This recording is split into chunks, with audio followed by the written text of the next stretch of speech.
Hi everyone, Thursday's TNT as we whip around Thailand checking all the major news stories. Hopefully by the end of this you'll be a little bit more up to date with the main stories. Now also like to invite you all to drop in on Saturday, it's only 2 days away now, at 9 a.m. Thai time on Saturday. I'll be spending an hour with you. Anybody can join in, there's no cost, there's no memberships, and you can ask anything, make some comments, talk about some of the main stories during the week. It's really your hour, and we'd love to have you join us during that time. And on Sunday, Grumpy Old Men with me and Steve, or Steve and I.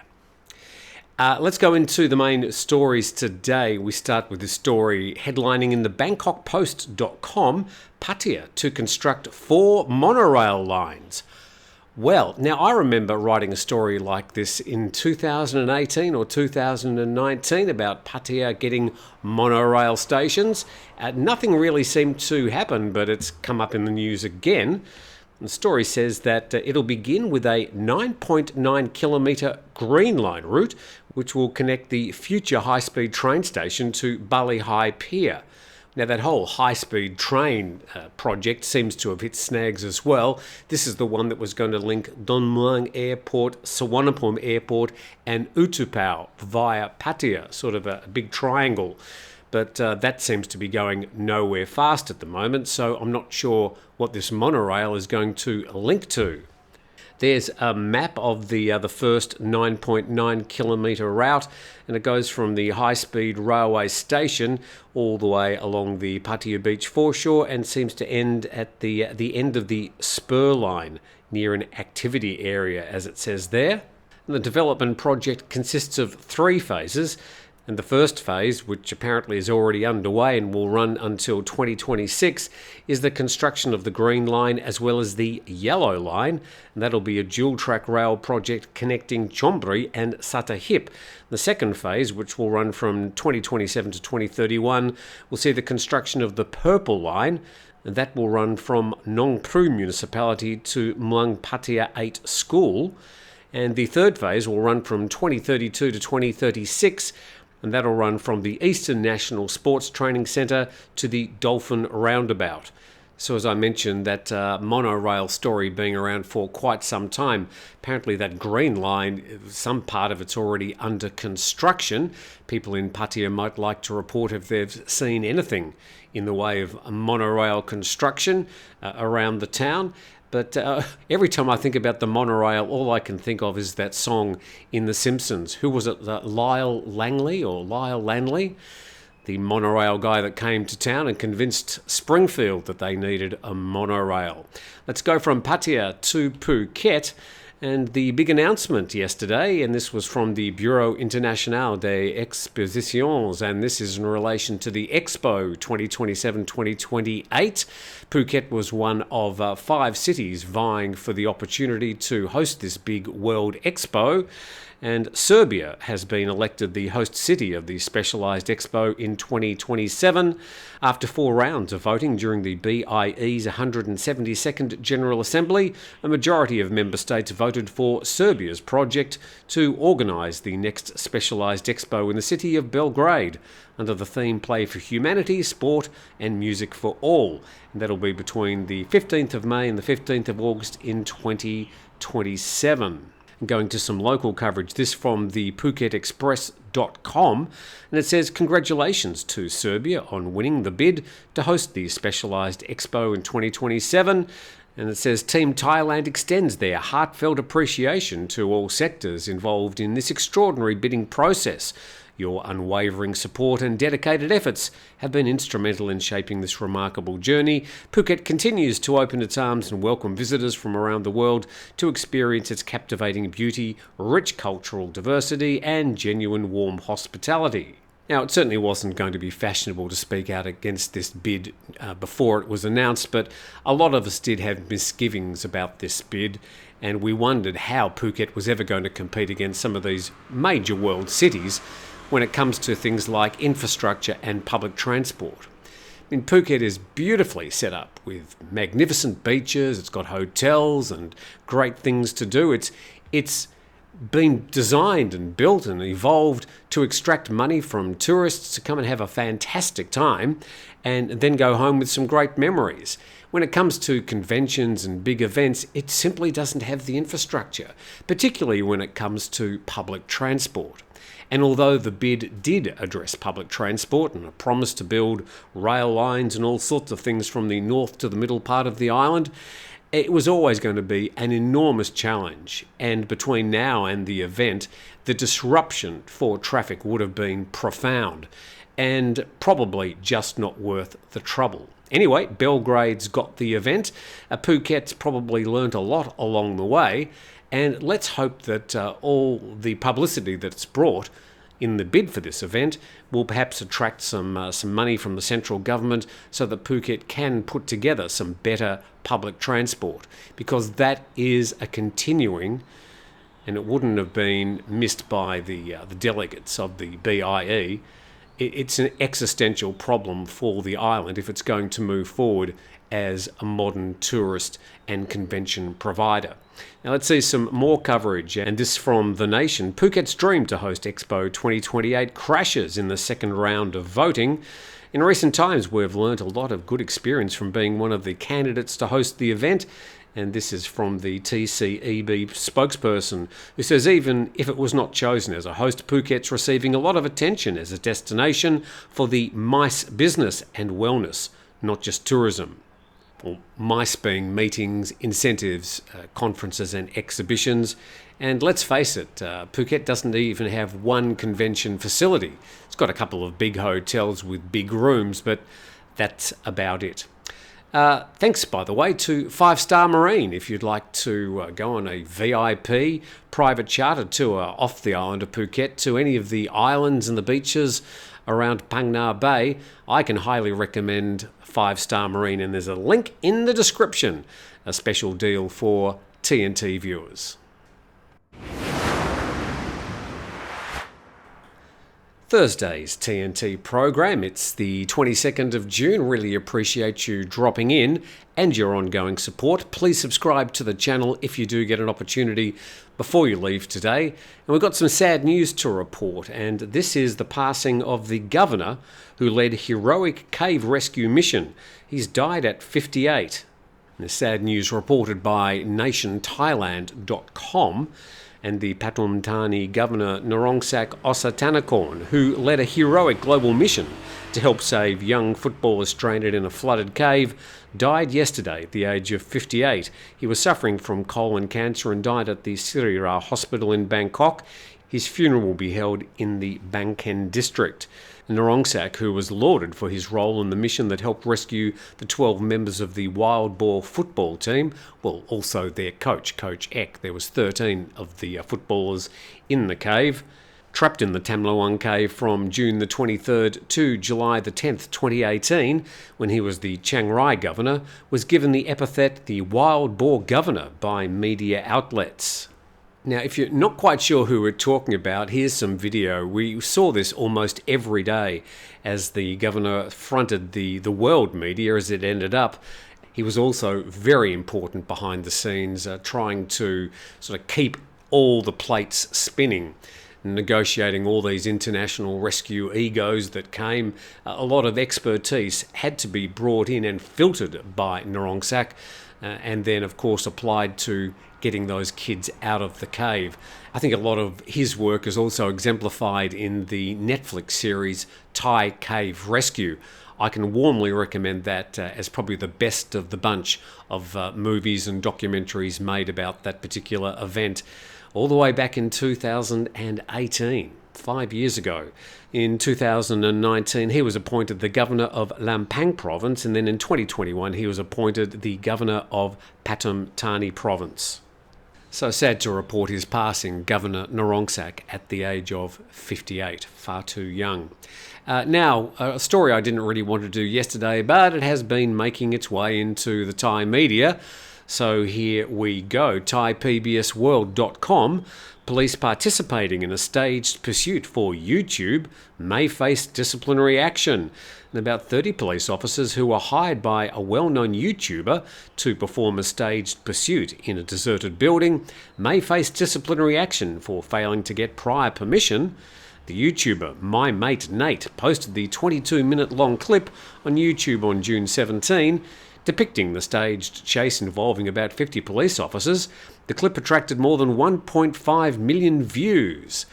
Jealous much, and drew widespread criticism over the inappropriate use of serving officers in the scene. And Thailand's national police chief said some of the 50 men who participated, about 30 are serving police officers. And the YouTuber in question and his staff reported to police in Kanchanaburi province on Monday to give statements. No charges had been filed against him at that stage. And Coconut's Bangkok reporting, unauthorised. 30 cops join My Mate Nate's hunt stunt. Impersonators face charges. And the Coconut story says all officers involved face disciplinary action for participating in the video, in which they combed through the ruins of a former shopping mall, guns drawn in search of Bartling and his buddies. I know what you're thinking. And investigators also concluded that Bartling and friends hired civilians to act as police officers who face relatively serious charges relating to impersonating an officer. If convicted, they could spend up to 5 years behind bars.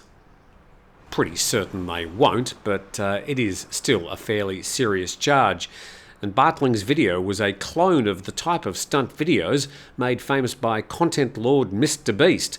Titled 50 Cops Hunt Me Down, it's been watched more than 2.5 million times since it was posted last Saturday. So My Mate Nate getting all the publicity that he wanted. And now going to a story from RFA.org, that's Radio Free Asia. And analysts say that Thailand's talks with Myanmar military expose ASEAN divisions. Thailand's decision to hold talks with Myanmar's military has again tested the unity of Southeast Asia's main regional bloc, with analysts questioning why the Thai government called the meeting, especially after being trounced in last month's election. And key member states of ASEAN that have criticised the Burmese junta, Malaysia, Singapore and the current ASEAN chair Indonesia, snubbed the gathering.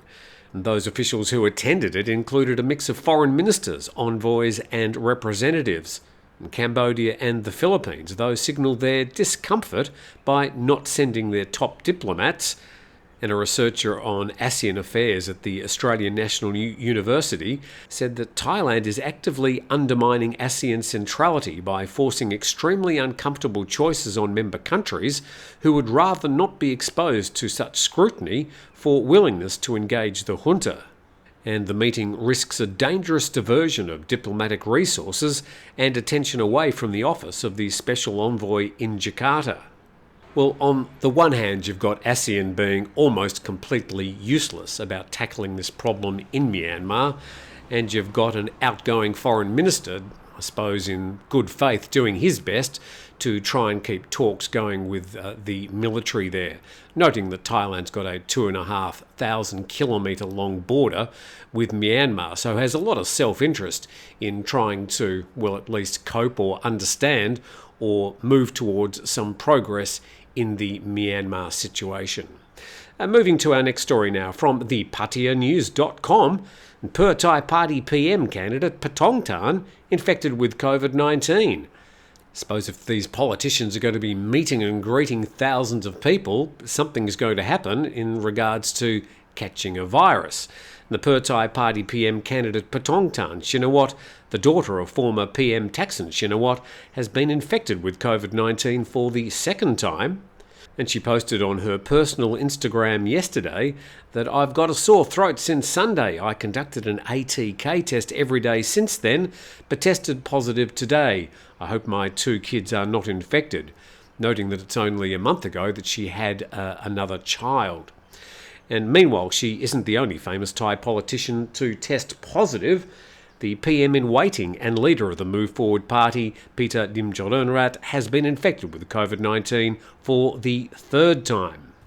Those catching viruses and colds and flus is just an occupational hazard for these politicians, especially during campaign time. And we go to thainewsroom.com now, and Prayut starts packing to leave Government House. So the outgoing Prime Minister and of course the coup leader back in 2014, Prayut Chan-o-cha, has been well ensconced in Government House ever since 2014. Looks like he's getting out the packing boxes. Officials have started to gradually pack caretaker PM Prayut Chan-o-cha's personal belongings, with some already moved to his residence. Where documents are concerned, those deemed to be unimportant are gradually being destroyed, with important papers also being sent to his residence in preparation to hand over the office to the new Prime Minister. Yeah, the movement of important government papers to personal residences has gone very well for some other world leaders recently. And General Prayut will continue performing his duties until the new cabinet officially takes office. The caretaker Deputy PM Wisanu Kriyanam mentioned the timeline at the weekly cabinet meeting, stating that the new Prime Minister will be elected on July 13 and the new cabinet appointed around July 21. So that's a timeline that we went into in greater detail yesterday. Our next story now, and this is from Pattaya News, or thepattayanews.com. Pattaya residents fed up with pushy migrant beggars.